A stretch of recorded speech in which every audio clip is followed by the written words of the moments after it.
अस्सलाम वालेकुम फ्रेंड्स, मेरा नाम है हनान और आप देख रहे हैं हनान यूके। दोस्तों, जब भी कोई कंपनी अपनी प्रोडक्ट लॉन्च करती है तो ये बात किसी को भी पता नहीं होता कि ये प्रोडक्ट कितनी चलेगी। आज की इस वीडियो में मैं आपको दुनिया की कुछ ऐसी मशहूर प्रोडक्ट्स के बारे में बताऊंगा कि जिनमें कुछ ऐसे प्रॉब्लम्स थी जिसकी वजह से उन प्रोडक्ट्स को बंद करना पड़ा। मैकडोनल्ड उला बर्गर। दोस्तों, 1960s में मैकडोनल्ड ने एक ऐसा बर्गर लॉन्च कराया जो दिखने में तो आम बर्गर की तरह ही था, लेकिन इस बर्गर के अंदर पाइनएप्पल का एक बहुत बड़ा स्लाइस मौजूद होता था और उसके साथ इसमें चीज शामिल की जाती थी। चीज के साथ इस पाइनएप्पल के बर्गर का टेस्ट बहुत अजीब बन गया था और लोगों को ये बिल्कुल भी पसंद नहीं आया। मैकडोनल्ड ने इस बर्गर की मार्केटिंग के लिए भी बहुत ज्यादा पैसा खर्च किया, लेकिन कुछ अरसे के बाद ही इनको इतना ज्यादा नुकसान हुआ जिसकी वजह से इनको ये पाइनएप्पल चीज बर्गर बंद करना पड़ा। Cheetos lip balm. दोस्तों, चिटोस चिप्स वैसे तो लोग बहुत शौक से खाते हैं, लेकिन चिटोस कंपनी ने 2005 में बहुत अजीब सी प्रोडक्ट लॉन्च की। ये प्रोडक्ट एक लिप बाम था जिसका फ्लेवर बिल्कुल चिटोस जैसा था। दोस्तों, आप बताएं, लोग अपने लिप्स पर चिटोस के फ्लेवर जैसा लिप बाम क्यों लगाएंगे? दोस्तों, ये आइडिया ना सिर्फ प्रॉपर तौर पर फ्लॉप हो गया बल्कि इसको इस तारीख के सबसे अजीब प्रोडक्ट्स में से एक माना जाता है। Coca Cola black. दोस्तों, कोका कोला ब्लैक को 2006 में लॉन्च किया गया था और 2008 में ही इसको बंद भी कर दिया गया था। इस ब्लैक कोका कोला में कॉफी का टेस्ट आता था, लेकिन लोगों के इजहार में इसको शदीद नापसंद किया गया। लोगों को ये ही समझ नहीं आया कि इसका दरअसल टेस्ट है क्या। कुछ लोगों को तो ये बहुत ज्यादा मीठी भी लगी।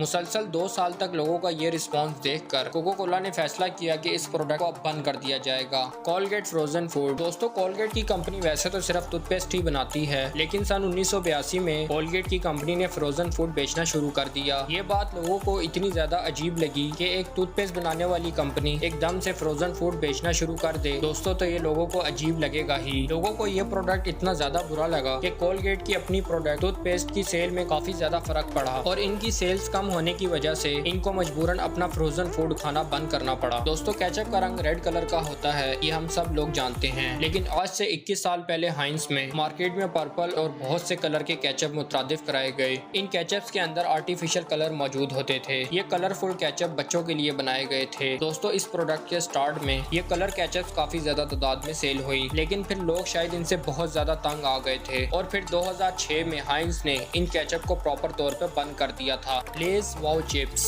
दोस्तों, लेज के ये चिप्स 1999 में मार्केट में आए थे। ये चिप्स बिल्कुल फैट फ्री थे, यानी जो लोग अपनी डाइट का बहुत ज्यादा ख्याल रखते हैं ये लेस के चिप्स उनके लिए बनाए गए थे। कहने को तो ये बहुत जबरदस्त आइडिया था, लेकिन इन चिप्स के अंदर एक बहुत बड़ा मसला था। इन चिप्स को फैट फ्री बनाने के लिए इनको तेल के बजाय ऑलिस्ट्रा नामी सब्सटेंस में फ्राई किया जाता था और एस्ट्रा का फायदा ये है कि ये खाने में फैट शामिल नहीं करता, लेकिन इसका सबसे बड़ा नुकसान ये है कि इसको जो भी इंसान खाता है उसका मैदा खराब हो जाता है और इसको खाने से चेस्ट में भी पेन हो जाती है। जब लोग लेस के ये चिप्स खाते थे तो उन लोगों का मैदा खराब होने लगा। दोस्तों, ये वाकयात इतनी ज्यादा तादाद में बढ़ गए कि जिसकी वजह से लेस को ये वाओ चिप्स बंद करने पड़े। आज भी लेस काफी सारी फ्लेवर्स में लेस बनाता है, लेकिन उनके पीछे आज भी लिखा होता है कि इसको खाने से आपका मैदा खराब हो सकता है। Crystal Pepsi. दोस्तों, 1992 में पेप्सी की कंपनी ने मार्केट में क्रिस्टल पेप्सी लॉन्च की। इसका टेस्ट नॉर्मल पेप्सी से बस थोड़ा ही मुख्तलिफ था, जिसका रंग बिल्कुल ट्रांसपेरेंट व्हाइट था। दोस्तों, जब ये पेप्सी लॉन्च की गई तो स्टार्ट में काफी ज्यादा लोगों ने इसको परचेज करना शुरू कर दिया। पेप्सी की कंपनी लोगों का एक अच्छा रिस्पॉन्स देखकर बहुत ज्यादा खुश हुई और पेप्सी ने इस व्हाइट पेप्सी की पब्लिसिटी के लिए बहुत ज्यादा पैसा भी खर्च कर दिया। लेकिन इसमें एक बड़ा मसला ये था कि कुछ टाइम के बाद ही लोगों को इसका टेस्ट पसंद ना आया। इसका टेस्ट पेप्सी से बहुत डिफरेंट था। लोग इसको ट्राई करने के लिए एक दफा खरीद तो लेते थे, लेकिन फिर दोबारा इसको परचेज नहीं करते थे। मजबूरन इस पेप्सी की कंपनी को 1994 में इस पेप्सी को क्लोज करना पड़ा। इस पेप्सी को लॉन्च करने के बाद पेप्सी को एक बहुत बड़ा नुकसान हुआ था। क्रिस्टल पेप्सी की बोतलें आज सिर्फ कई ही ममालिक में मिलती हैं। Fish Oreos. दोस्तों, आपने देखा होगा कि ओरियो बिस्कुट को बच्चे बहुत ज्यादा लाइक करते हैं, लेकिन ओरियो का ये फ्लेवर बहुत ज्यादा अजीब था। दोस्तों, ओरियो के ये बिस्किट 2016 में मार्केट में आए थे। इनके अंदर रेड कलर की क्रीम होती थी। इस क्रीम का टेस्ट ऐसा था जैसे कोई अजीब सी चीज खा रहे हों। इस ओरियो बिस्किट का नाम स्वीडिश फिश ओरियो था। देखने में तो ये ओरियो बिस्किट बहुत ज्यादा मजे के लगते थे, लेकिन इनका टेस्ट खाने में इतना ज्यादा अजीब था कि ये बिस्किट खाया तक नहीं जाता था। लोगों को ये बिस्किट इतना ज्यादा पसंद नहीं आया, इसीलिए ओरियो के इस फ्लेवर ने लोगों को इतना ज्यादा खुश नहीं किया। आज भी ये फिश ओरियोज बहुत सी जगह पर अवेलेबल हैं और कुछ शौकीन लोग इनको अभी तक पसंद भी करते हैं, लेकिन ये बिस्किट इतना ज्यादा नहीं चल सका। दोस्तों, वीडियो पसंद आई हो तो वीडियो को लाइक जरूर कर दीजिए और ऐसी ही इंटरेस्टिंग वीडियो देखने के लिए हमारे चैनल को सब्सक्राइब कर लें और बेल आइकन पे भी हिट कर दें ताकि हर आने वाली नई वीडियो के नोटिफिकेशंस आपको मिलते रहें। अपना बहुत ज्यादा ख्याल रखिएगा। अल्लाह हाफ़िज़।